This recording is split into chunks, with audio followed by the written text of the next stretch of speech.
सकारात्मक नज़रिया कैसे विकसित करें। अगर हम सकारात्मक नज़रिया बनाना चाहते हैं और उसे कायम रखना चाहते हैं तो हमको सावधानीपूर्वक इन 8 स्टेप्स को फॉलो करना होगा। तो चलिए शुरू करते हैं स्टेप 1 से। Step 1, change focus, look for the positive. अपनी सोच बदलें और अच्छाई खोजें। इसकी शुरुआत करते हैं एक छोटी सी कहानी से जिसका नाम है सोने की तलाश में। एंड्रयू कार्नेगी अपने बचपन के दिनों में ही स्कॉटलैंड से अमेरिका चले गए। उन्होंने छोटे मोटे कामों से शुरुआत की और आखिरकार अमेरिका में स्टील बनाने वाली सबसे बड़ी कंपनी के मालिक बन गए। एक ऐसा वक्त आया जब उनके लिए 43 करोड़पति काम करते थे। करोड़ रुपए इस ज़माने में भी बहुत होते हैं, लेकिन सन 1920 के आसपास तो उसकी कीमत और भी अधिक रही होगी। किसी ने कार्नेगी से पूछा, आप लोगों से कैसे पेश आते हैं? उन्होंने जवाब दिया, लोगों से पेश आना काफ़ी हद तक सोने की खुदाई करने जैसा ही है। हमको 1 तोला सोना खुद निकालने के लिए कई टन मिट्टी हटानी पड़ती है, लेकिन खुदाई करते वक्त हमारा ध्यान मिट्टी पर नहीं बल्कि सोने पर रहता है। कार्नेगी के जवाब में एक बहुत ही महत्वपूर्ण संदेश छुपा हुआ है। हो सकता है कि किसी इंसान या किसी हालात में कोई अच्छी बात साफ तौर पर ना दिखाई दे रही हो। ऐसी हालात में हमें उसे गहराई में जाकर तलाशना होगा। अब आप ही बताइए दोस्तों, हमारा मकसद क्या है, सोना तलाशना या मिट्टी? कुछ लोग नकारात्मक पहलू को देखते हैं। जी हाँ दोस्तों, कुछ लोग हर चीज़ में नुक्स निकालते हैं। कोई काम भले ही बहुत ही अच्छी तरीके से किया गया हो, पर उन्हें इससे कोई फ़र्क नहीं पड़ता। ऐसे लोगों ने नुक्स निकालने को ही अपना पेशा बना लिया है। वे पेशेवर आलोचक हैं। वे इस तरह नुक्ताचीनी करते हैं जैसे कि उन्हें इसके लिए किसी प्रतियोगिता में इनाम मिलने वाला है। आइए इसे समझते हैं एक कहानी से। एक शिकारी ने चिड़ियों को पकड़ने वाला एक अद्भुत कुत्ता खरीदा। वह कुत्ता पानी पर चल सकता था। शिकारी वह कुत्ता अपने दोस्तों को दिखाना चाहता था। बात की बड़ी खुशी थी कि वह अपने दोस्तों को यह काबिले गौर चीज़ दिखा पाएगा। उसने अपने एक दोस्त को बत्तख का शिकार देखने के लिए बुलाया। कुछ देर में उन्होंने कई बत्तखों को बंदूक से मार गिराया। उसके बाद उस आदमी ने कुत्ते को उन चिड़ियों को लाने का हुक्म दिया। कुत्ता चिड़ियों को लाने के लिए दौड़ पड़ा। उस आदमी को उम्मीद थी कि उसका दोस्त कुत्ते के बारे में कुछ कहेगा या उसकी तारीफ करेगा, लेकिन उसका दोस्त कुछ नहीं बोला। घर लौटते समय उसने अपने दोस्त से पूछा कि क्या उसने कुत्ते में कोई खास बात नहीं देखी? दोस्त ने जवाब दिया, हाँ, मैंने उसमें एक खास बात देखी कि वह तैर नहीं सकता। दोस्तों, कुछ लोग हमेशा नकारात्मक पहलू को देखते हैं। वे ज़िंदगी के आईने को हमेशा दरारों से भरा पाते हैं। उन्हें चाँद में केवल धब्बे दिखाई देते हैं। वे सहूलियतों को भूलकर केवल अपनी दिक्कतें गिनाते हैं। आशावादी बनिए। इतने मजबूत बनिए कि आपके मन की शांति को कोई भंग ना कर सके। हर मिलने वाले आदमी से सेहत, खुशी और समृद्धि के बारे में बात करें। अपने सभी दोस्तों को एहसास कराएं कि हम उनकी खूबियों और मजबूतियों की कदर करते हैं। हर चीज़ के केवल उजले पहलू को देखें। केवल अच्छी से अच्छी बातें सोचें। केवल अच्छे से अच्छे नतीजों के लिए काम करें और केवल अच्छे से अच्छे नतीजों की उम्मीद भी करें। बीते दिनों की गलतियों को भूल जाएं और आने वाले दिनों से ज़्यादा बड़ी कामयाबी हासिल करने के लिए आगे बढ़ें।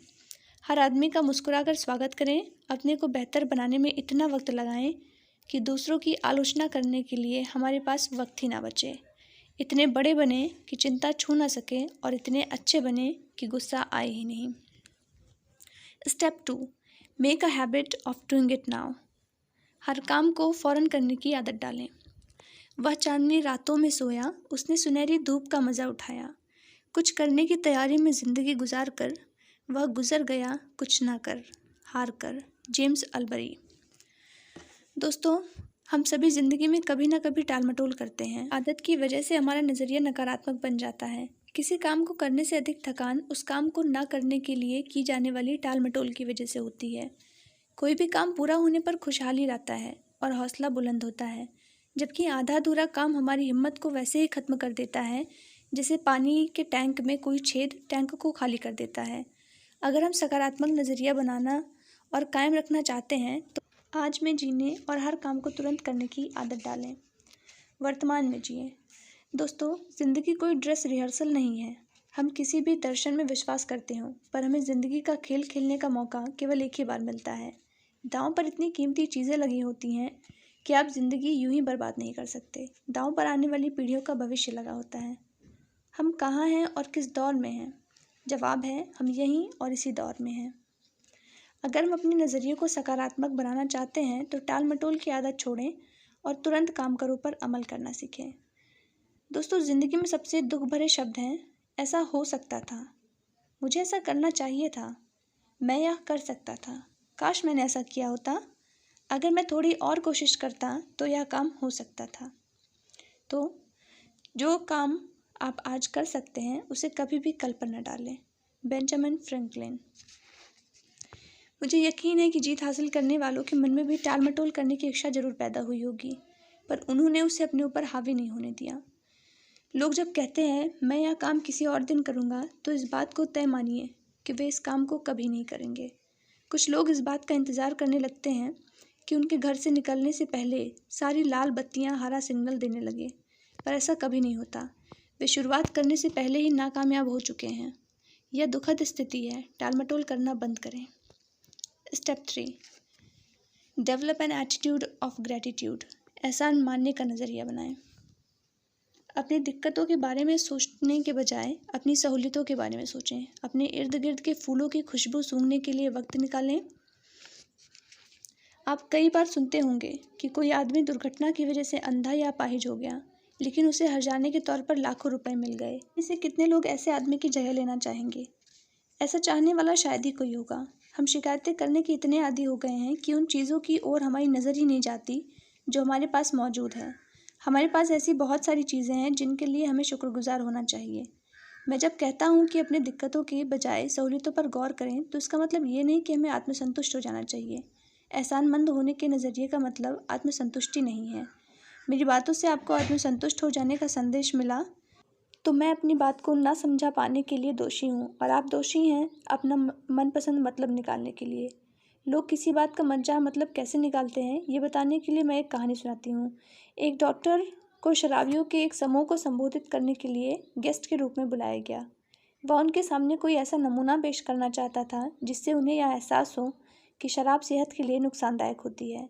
उसने 2 कांच के बर्तन लिए, एक में साफ पानी और दूसरे में शराब भरी। उसने साफ पानी में एक केचुआ डाला। वह आसानी से तैरता हुआ पानी के ऊपर आ गया। फिर उसने एक केचुआ शराब में डाला और वह सबकी आंखों के सामने टुकड़े टुकड़े हो गया। वह साबित करना चाहता था कि शरीर के अंदर शराब का ऐसा ही असर होता है। नमूना पेश करने के बाद उसने शराबियों से पूछा कि उन्हें इससे क्या सीख मिली। उसका सवाल सुनकर पीछे बैठे एक शराबी ने जवाब दिया, इसका मतलब यह है कि शराब पीने से हमारे पेट में कीड़े नहीं होंगे। क्या उस कहानी का यही संदेश था? बिल्कुल नहीं। किसी बात का मनचाहा मतलब ऐसे ही निकाला जाता है। हम वह नहीं सुनते जो हमें सुनाया जाता है, बल्कि वह सुनते हैं जो हम सुनना चाहते हैं। Step 4, get into a continuous education programme. लगातार ज्ञान हासिल करने का कार्यक्रम बनाइए। बौद्धिक शिक्षा हमारे दिमाग पर असर डालती है, जबकि नैतिक शिक्षा हमारे मन को प्रभावित करती है। यदि शिक्षा मन को ट्रेनिंग नहीं देती तो वह खतरनाक हो सकती है। अगर हम अपने दफ्तर, घर और समाज के लोगों के चरित्र का निर्माण करना चाहते हैं तो हमें उन्हें एक स्तर तक नैतिक शिक्षा देनी ही होगी। ईमानदारी, दया, साहस, दृढ़ता और जिम्मेदारी जैसे बुनियादी गुण विकसित करने वाली शिक्षा बेहद ज़रूरी है। हमें ज़्यादा अक्षर शिक्षा की ज़रूरत नहीं, बल्कि चरित्र बनाने वाली शिक्षा की है। नैतिक शिक्षा पर शिक्षित आदमी ज़िंदगी में उस आदमी की तुलना में ज़्यादा कामयाबी और तरक्की हासिल कर सकता है जिसे ज़्यादा अच्छी शिक्षा मिली हो, पर जिसके पास नैतिकता की पूंजी बिल्कुल ना हो। नैतिकता विहीन शिक्षा। विश्वविद्यालय से युवक बहुत काबिल मगर पढ़े लिखे जाहिल बनकर निकल रहे हैं, क्योंकि हम युवाओं को नैतिकता का कोई आधार नहीं दे पा रहे हैं जिसकी उन्हें ज़्यादा से ज़्यादा तलाश है। स्टीवन मुलर, अध्यक्ष, जॉन हॉपकिंस यूनिवर्सिटी। दोस्तों, असली शिक्षा आदमी के दिल और दिमाग दोनों की ट्रेनिंग देती है। एक अनपढ़ चोर शायद मालगाड़ी से सामान ही चुराएगा, पर पढ़ा लिखा चोर तो रेलगाड़ी की पूरी पटरी उड़ा ले जाएगा। हमें ग्रेड नहीं, बल्कि ज्ञान और बुद्धिमत्ता हासिल करने के लिए होड़ लगानी चाहिए। तथ्यों को जानने से ज्ञान हासिल होता है और उसका सरलीकरण करने से समझदारी प्राप्त होती है। कोई आदमी अच्छा ग्रेड और ऊंची डिग्री हासिल करने के बावजूद अशिक्षित रह सकता है। ज़्यादा सीखे बिना भी अच्छे ग्रेड और डिग्री तो मिल ही जाती है, लेकिन सबसे अहम बात कोई सीख सकता है तो यह कि वह सीखने के सही तरीके को सीखे। लोग सूचनाओं को रटने की काबिलियत को ही शिक्षा समझ बैठते हैं। बिना मूल्यों के दिमागी शिक्षा समाज के लिए आफत को पैदा करती है। आइए इसे ऐसी ही कहानी से समझते हैं। जरूरी नहीं कि शिक्षित आदमी सही फैसले करे। एक आदमी सड़क के किनारे समोसे बेचा करता था। अनपढ़ होने की वजह से वह अखबार नहीं पढ़ता था, ऊंचा सुनने की वजह से रेडियो नहीं सुनता था, आंखें कमज़ोर होने की वजह से उसने कभी टेलीविज़न भी नहीं देखा था। इसके बावजूद वह काफ़ी समोसे बेच लेता था। उसकी बिक्री और नफ़े में लगातार बढ़ोतरी होती गई। उसने और ज़्यादा आलू खरीदना शुरू किया, साथ ही पहले वाले चूल्हे से भी बढ़ा और बढ़िया चूल्हा ले आया। उसका व्यापार लगातार बढ़ रहा था। तभी हाल ही में कॉलेज से BA की डिग्री हासिल कर चुका उसका बेटा पिता का हाथ बटाने के लिए चला आया। उसके बाद एक अजीबोगरीब घटना घटी। बेटे ने उस आदमी से पूछा, पिताजी क्या आपको मालूम है कि हम लोग एक बड़ी मंदी का शिकार बनने वाले हैं? पिता ने जवाब दिया, नहीं, लेकिन मुझे उसके बारे में बताओ। बेटे ने कहा, अंतर्राष्ट्रीय परिस्थितियाँ बड़ी गंभीर हैं, घरेलू हालात तो और भी बुरे हैं। हमें आने वाले बुरे हालात का सामना करने के लिए तैयार हो जाना चाहिए। उस आदमी ने सोचा कि उसका बेटा कॉलेज जा चुका है, अखबार पढ़ता है और रेडियो सुनता है, इसलिए उसकी राय को हल्के ढंग से नहीं लेना चाहिए। दूसरे दिन से उसने आलू की खरीद कम कर दी और अपना साइन बोर्ड नीचे गिरा दिया। उसका जोश खत्म हो चुका था। जल्दी ही उसी दुकान पर आने वाले की तादाद घटने लगी और उसकी बिक्री तेजी से गिरने लगी।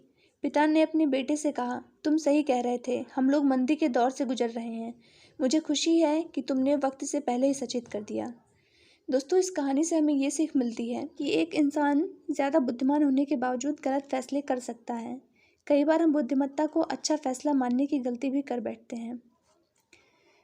चरित्र, प्रतिबद्धता, दृढ़ विश्वास, तहजीब और साहस, अगर किसी इंसान में ये खूबियाँ हों तो वह स्कूली शिक्षा हासिल किए बिना भी कामयाब हो सकता है।